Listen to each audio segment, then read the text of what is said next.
இன்னைக்கு நம்ம செய்ய போறது உருளைக்கிழங்கு வச்சு ஒரு சூப்பரான காரக்குழம்பு தாங்க செய்ய போறோம். வேக வச்ச உருளைக்கிழங்குல எப்படி காரக்குழம்பு செய்யுதுன்னு பார்க்கலாம் வாங்க. Welcome to Anees food corner. கடாய் எடுத்துக்கோங்க. கடாயில கொஞ்சமா எண்ணெய் ஊத்திடுங்க. எண்ணெய் நல்லா சூடாகி வந்த உடனே கடுகு சேர்த்துடுங்க. கூடவே வெந்தயம் கொஞ்சமா சேர்த்துட்டு கொஞ்சமா சீரகம் சேர்த்துக்கோங்க. இதுக்கு கூடவே வடகம் சேர்த்துக்கோங்க.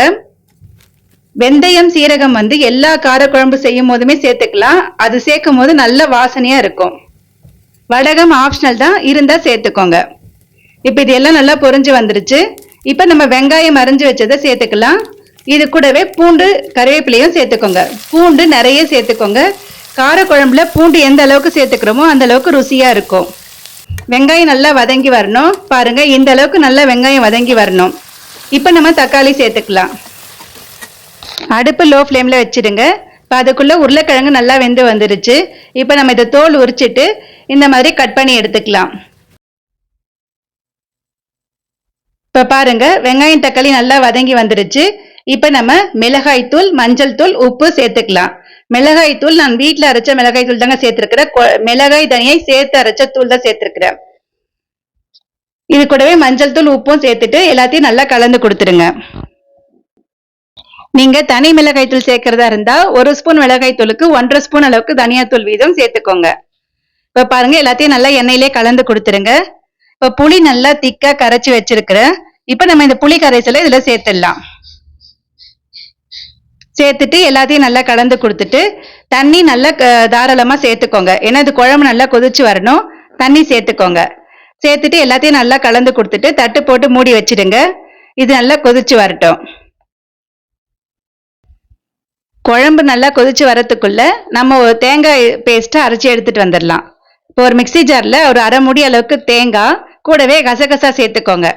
கசகசா உடம்புக்கு ரொம்பவே நல்லது. வயிறு வலி, வயிற்றுல இருக்கிற ரணம்லாம் ஆத்திடும். அது மட்டும் இல்லாம குழம்புக்கும் நல்ல சுவையை கொடுக்கும். கசகசா வச்சு கசகசா காரக்குழம்பே தனியா செய்வாங்க. நான் அது அப்புறமா வீடியோ போடுறேன். இப்ப பாருங்க, நம்ம தேங்காய் அரைச்சி எடுத்துட்டு வந்தாச்சு. இப்ப குழம்பும் நல்லா கொதி வந்துருச்சு. இப்ப நம்ம வேக வச்ச உருளைக்கிழங்கு இப்ப இந்த குழம்புல சேர்த்துடலாம். குழம்பு நல்லா இது மாதிரி கொதிச்சு வந்த உடனே தான் நம்ம உருளைக்கிழங்கு சேர்க்கணும். உருளைக்கிழங்கு சேர்த்துட்டு ஒரு 5 நிமிஷத்துக்கு நல்லா கொதிக்கட்டும். அப்பதான் அந்த உருளைக்கிழங்குல இந்த உப்பு, புளி, காரம் எல்லாம் சேர்த்து உரைக்கும். இப்ப குழம்பு எல்லாம் நல்லா கொதிச்சு வந்துருச்சு. இப்ப நம்ம தேங்காய் கசகசா அரைச்சதையும் சேர்த்துக்கலாம். சேர்த்துட்டு எல்லாத்தையும் நல்லா கலந்து கொடுத்துருங்க.